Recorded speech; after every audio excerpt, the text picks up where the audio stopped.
Okay, so first I'll address the elephant in the room. No, not a great idea to get under the Jeep if it's on wood like that.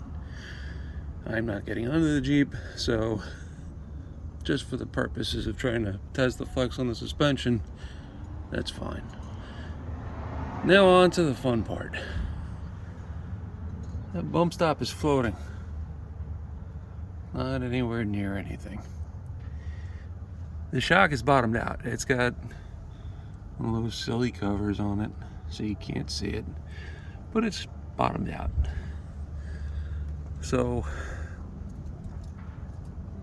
whoever put the shocks in didn't bother to check their flex, check what was the proper measurements. And I did look up the part number from the sticker on the shock. These are JK shocks, so this is probably something that the previous owner got cheap from a friend or on eBay or whatever, and they went ahead and tried to make it work, which, you know, if they wanted to make them work, they could have done some extra work. They could have cut the top of the shock towers out and welded in an extension, but that didn't happen.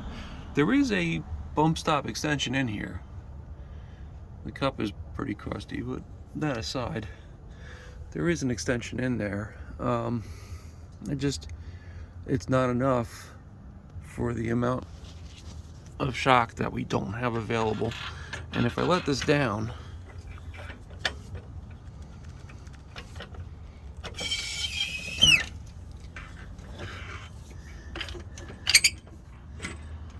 you can see we really didn't get much.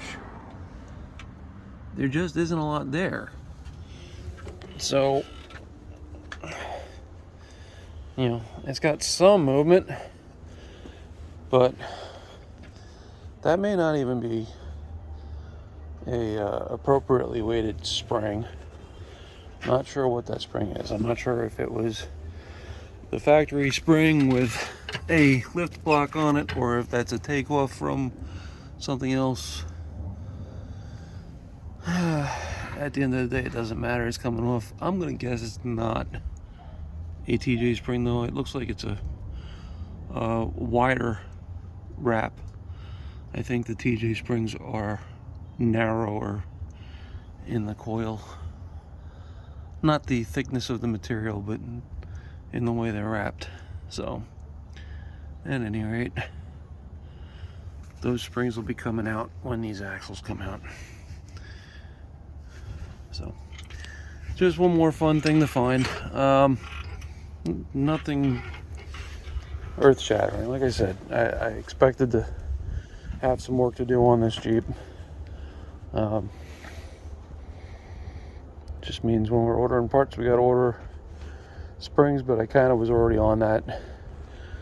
And we got to do shocks as well, because it's just not worth the effort to make those fit. There are plenty of shocks out there that are fair price market. The Bilsteins aren't too terrible. Ranchos aren't bad. You know, they get a bad rap, but they do okay. May do an engine lift on this, motor mount lift. I don't see one in there. Being that it's got the body lift, that would help the driveline angle for the rear, for highway speed, and it would also help facilitate the eventual tummy tuck on this thing. Because, let's just face it, Jeep didn't do anybody any favors with the way they hung everything under these things. Look. That is a lot of lost clearance for off-road. And as my wife keeps telling me, she keeps saying, don't pick any parts that are mall crawler. I want this to be a real off-road Jeep, not a mall crawler. So, that's what it's gonna be.